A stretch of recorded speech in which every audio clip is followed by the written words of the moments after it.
Hey everyone, Scott Collier, West Ham Fan TV. Welcome back to the big match preview. Today I'm previewing the Brighton versus West Ham game. 3 o'clock kick-off on Saturday, down at the South Coast.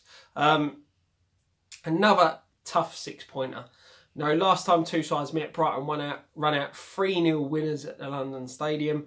Had a game plan, stuck to it, it totally worked.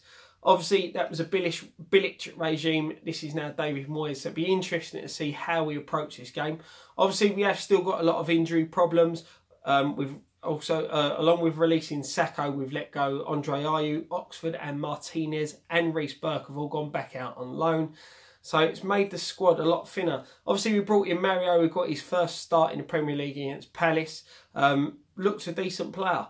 You know, done really well in the build-up play to getting the penalty. So yeah, he's, you know, for his first game in, he looks okay. So I fully expect him to continue in the starting 11 against Brighton. Obviously, we have also signed Jordan Hugill. Not the world-class players that we were expecting, but we're going to give the guy a chance. At the end of the day, when he signed, he looked happy to be there. He looked raring to go. All we're going to ask the guy, give 100% out there in a West Ham shirt, and we'll back you all the way. So, you know, good luck to him. Hopefully he gets his debut on Saturday.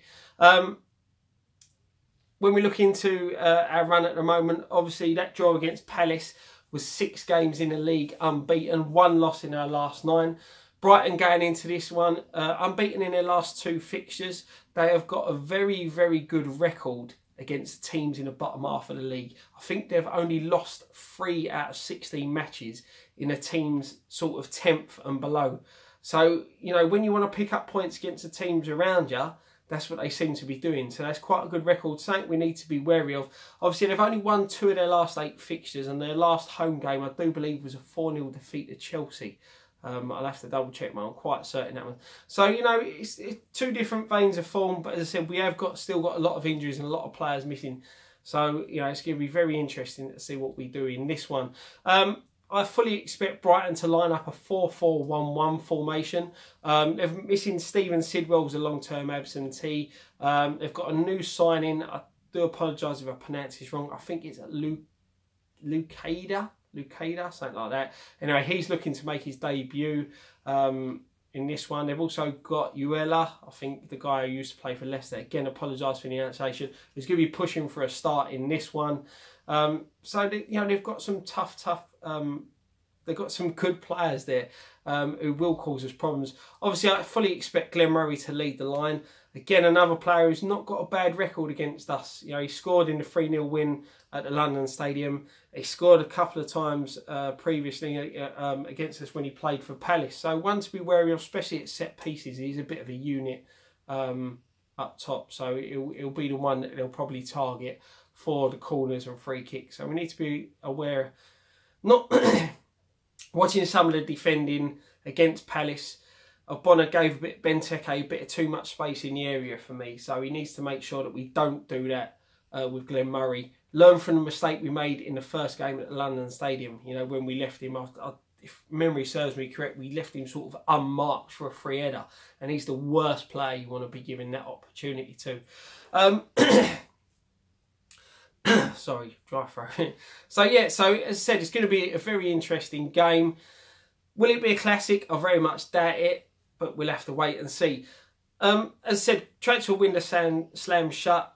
Let a few players go. Got a couple of players in. Question for the starting 11 show: could Jordan Hugill be our first choice striker, and should he start this weekend? Let me know what you think in the comments. Again, apologies if I pronounced the name wrong. You know, but yeah, tell me what you think. Also, give me your starting 11 predictions and your score predictions, what you think the score will be in this one, and I'll read them out in the starting 11 show tomorrow. Thank you very much for watching. Nicky and Dan will be down there for fan cam, so make sure you go find them after the game. Air your views, everything West Ham related, the game, the board, the lack of signings in the transfer window, where all the money's gone, you know, all questions that you want to vent your frustration to. You know, come down, find us, have a fan cam, vent the frustrations. We know the people at West Ham watch the fan cams and gauge the reaction of the players, of the fans. So, you know, come and put your points across. Come and, you know, tell them what you actually think of them and what you think of the way the club's being run at the moment.